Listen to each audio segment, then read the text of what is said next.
작가의 말.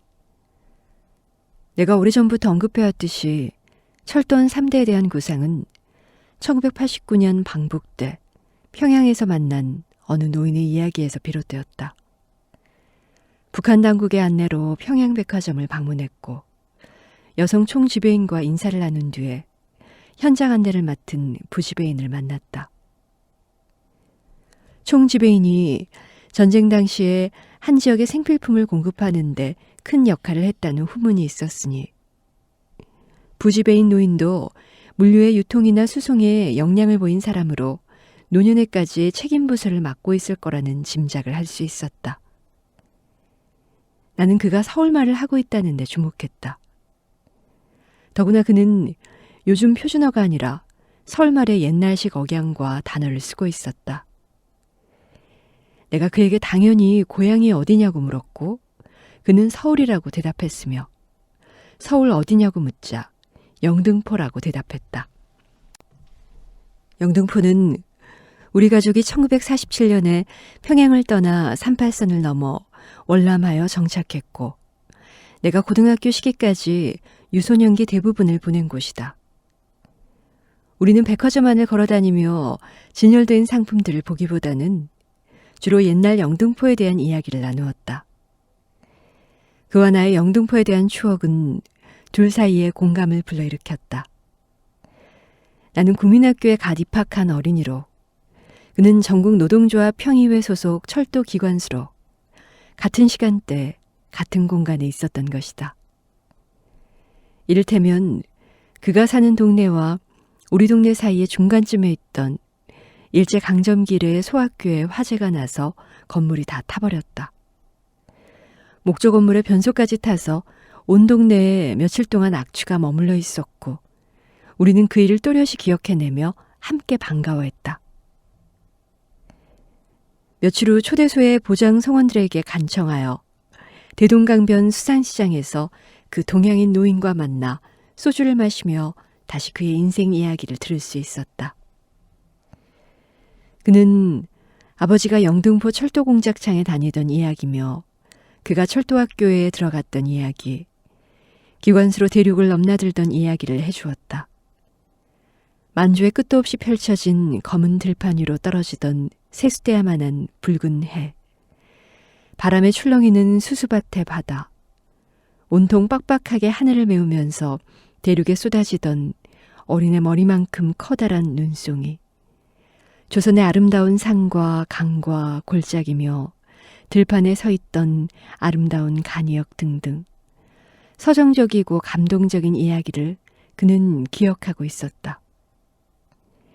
해방 이후 전평이 미군정의 압박을 받고 그가 도피하여 아들을 데리고 월북했던 것이며 10대 소년이던 아들이 전쟁이 터지자 단기 속성 과정을 마치고 기관수가 되어 낙동강 전선의 군수물자 수송을 위하여 나가서 돌아오지 않은 것 등을 이야기했다. 나는 이 이야기를 쓰려다가 그만두거나 다음으로 미루곤 하면서 30여 년의 세월을 보냈다. 아마 당시 나이로 짐작건대 그는 이미 작고했을 것이다. 나는 우리 9년대 문학을 섭렵하면서 몇몇 빠진 부분이 있음을 발견했다. 단편소설에 비해 훨씬 질과 양이 떨어지는 장편소설 부분과 그 중에서도 근대 산업 노동자들의 삶을 반영한 소설이 드물다는 점이었다.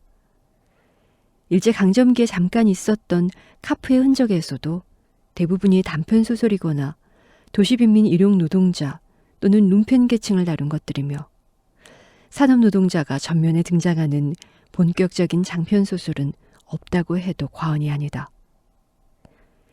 최근까지 쓰인 장편소설의 경우에도 대부분이 농민을 위주로 한 작품들이었다. 나는 이 시기의 노동운동 자료들을 살피면서 식민지 시대 이후 조선의 항일 노동운동은 너무도 당연하게 사회주의가 기본 이념의 출발점이었다는 것을 알게 되었다. 해방 이후 분단되면서 생존권 투쟁에 나선 노동자들은 빨갱이로 매도당했고 한국전쟁이 터지고 세계적인 냉전 체제가 되면서 수십 년 동안의 개발 독재 시대에 모든 노동운동은 빨갱이 운동으로 불어나게 여겨졌다. 우리가 기나긴 분단 시대를 거쳐오면서 애초에 출발점부터 북한에 대하여 민족적 정통성을 주장하기 어려웠던 것이 사실이지만 남한 민중이 근대화의 주체가 되어 산업화를 이루고 민주주의 체제를 수립하는 과정에서 자연스레 피와 땀으로 이룩한 정통성을 갖추게 되었다. 그러나 이는 아직 부족하고 미흡하다는 점에서 통일이 되는 그날까지 남과 북의 정통성 논쟁은 자제해야 할지도 모른다. 다만 우리가 부족하던 점들을 극복하고 메워나가면서 북한까지도 끌어안고 변화를 이끌어낼 수 있는 역량에 도달할 수 있게 된다면 그것이 바람직한 평화 통일의 길이 될 것이다. 한반도에서 대륙으로 이어지던 철도는 식민지 근대와 제국주의의 상징물이기도 했다. 세계 근대는 철도 개척의 역사로 시작되었다. 나는 식민지 시기부터 분단된 후기 자본주의 세계화 체제의 한반도에서 지난 100여 년 동안 살아온 노동자들의 꿈이 어떻게 변형되고 일그러져 왔는지 살펴보고 싶었다. 노동자의 계급의식은 감춰지거나 사라졌지만 그들의 삶의 조건은 별로 달라지지 않았다. 나는 인간의 인생살이를 꿈처럼 그려볼 생각이었다.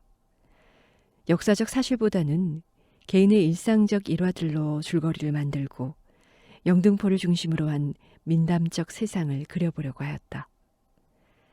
역사적 사실들이 가끔 이러한 시도를 방해하긴 했지만 항일 노동운동가들의 활동들도 옛 이야기식으로 다루었다가 가끔 정색할 때가 있었지만 결국 옛날 이야기는 퇴색한 사진이나 골동품처럼 날카롭고 선명한 사실들을 부드럽게 감싸주는 것 같았다. 나는 우리 문학사에서 빠진 산업 노동자를 전면에 내세워 그들의 근현대 100여 년에 걸친 삶의 노정을 거쳐 현재 한국 노동자들의 삶의 뿌리를 드러내보고자 하였다. 또한 이것은 이지러지고 뒤틀리고 하면서 폭우의 세월을 견뎌온 한국 문학이라는 탑의 한 부분에 돌 하나를 끼워 넣는 작업이 되기를 바랐던 것이다. 어떤 이들은 지금 혼란에 접어든 신자유주의적 세계의 모습을 자본주의 세계체제가 몰락해가면서 무엇인가 다른 질서로 향하여 가는 이 행기의 그것이라고 말한다. 이 고통의 기간을 줄이거나 늘리는 것은 오로지 현재를 살아가는 우리 자신의 노력에 달려있다는 것이다. 방대한 우주의 시간 속에서 우리가 살던 시대와 삶의 흔적은 몇 점 먼지에 지나지 않을지도 모른다. 그리고 세상은 느리게 아주 천천히 변화해 갈 것이지만 좀 더 나아지게 될 것이라는 기대를 버리고 싶진 않다. 이 소설의 제목이 채널 예스의 지면을 빌려 연재할 때는 마터 2-12였는데 그것은 산악형 기관차로서 지금은 통일공원에 분단의 화석처럼 놓여있는 기관차의 제작 번호였다. 그러나 독자들에게는 어쩌면 낯설 수도 있다는 편집진의 의견이 있었고 보다 쉽고 대중적인 철도원 3대를 제목으로 결정했다. 이 제목은 오랫동안 내가 가제로 붙여두었던 것으로 처음의 제목으로 되돌아간 셈이다. 나는 이 작품을 쓰면서 많은 도움을 받았다. 한국철도 100년사, 영등포구지 등 자료를 제공해준 코레일과 영등포구청 측에 감사를 드린다. 또한 김경일 교수의 일제화 노동운동사와 이재유 연구는 일제강점기 노동자들의 투쟁과 삶을 구체적으로 보여주는 소중한 자료가 되었다. 안재성 작가의 경성 트로이카 역시 그의 다른 저작들과 더불어 도움이 되었던 자료였다. 그 밖에도 강만길 교수의 일제시대 빈민생활사 연구 등 많은 자료가 있으나 생략한다. 송경동 시인의 소개로 알게 된 차강호 금속노조 전 지회장에게 감사드린다. 그는 굴뚝농성 408일의 주인공으로 자신의 일상을 이를테면 셋동작 체조를 몸동작으로 해보이면서까지 세밀하게 내게 얘기해 주었다. 소만두 KTX 기관사에게 감사 인사를 전하고 싶다. 그는 몇 차례나 기관실 탑승을 허락하여 여러 철도 노선의 운전석 앞자리를 경험하게 해주었다. 그의 소개로 알게 된 강혜진 노인은 예전 증기기관차 시대의 기관수로 평생을 보냈으며 내게 증기기관차의 구조와 운전 실기에 대하여 얘기해 주었다. 특히 그는 증기기관차가 전시된 장소에서 몇 차례나 시범을 보여주었고 기관수의 근무 생활에 대하여 증언해 주었다. 집필을 하던 중에 몇 번이나 영등포에 내가 자랐던 동네 부근을 걸어 다녔다. 서울 변두리 어느 곳이나 마찬가지였지만 오래된 골목과 건물이 남아있는 곳에서는 한참이나 멈춰 서서 오가는 사람들 중에 낯익은 얼굴은 없는지 살피기도 했다. 때로는 내가 잊고 있었던 옛날 기억들이 되살아나서 어머니, 누나들, 아우, 그리고 일찍 돌아가신 아버지 등의 당시 모습이 골목이나 시장 모퉁이 또는 옛집터에 나타나기도 했다. 나는 수많은 자료에 등장하는 한국사의 유명한 인물들을 등장인물로 하기보다는 그 속에 이름 석자로 남아서 사건의 먼지 같은 부분이 되어버린 노동자들에 주목했다. 여기 등장하는 활동가들은 모두 자기에게 주어진 작은 역할을 심신을 바쳐 수행했던 이름 없는 노동자들이었다. 작가인 내가 상상 속에서 그려냈으나 이들은 사건의 조서와 법정 기록에 이름만 나와 있는 무수한 민중의 조합이라고 할 만하다. 이것은 유년기의 추억이 깃든 내 고향의 이야기이며 동시대 노동자들의 이야기이기도 하다.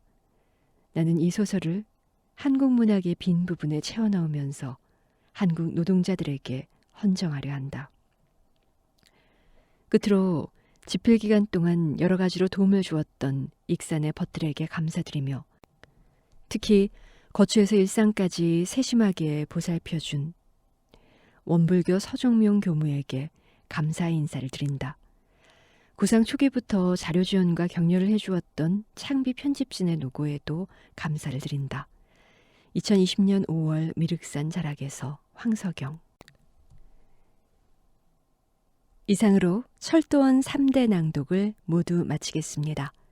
낭독의 김소형이었습니다. 끝까지 들어주신 여러분께 감사드립니다.